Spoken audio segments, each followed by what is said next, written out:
Општина Зрновци започна со реализацијата на проектот за изработка на термофасада на општинската зграда, финансиран од секретаријатот на швајцарската влада во вредност од 1 милион денари, со собствено учество на општината од 200.000 денари.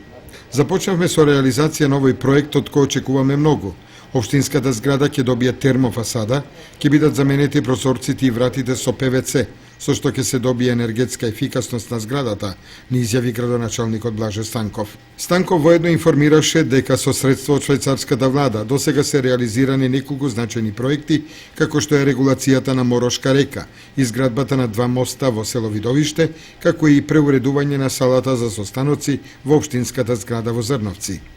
За потребите на сточарите од Зрновскиот крај ќе се гради водопоило во местноста Куков Рид во Зрновци, а ќе се заштитат и 5-вековните чинари во Мородвис како проект кој е веќе одобрен од страна на швајцарската влада.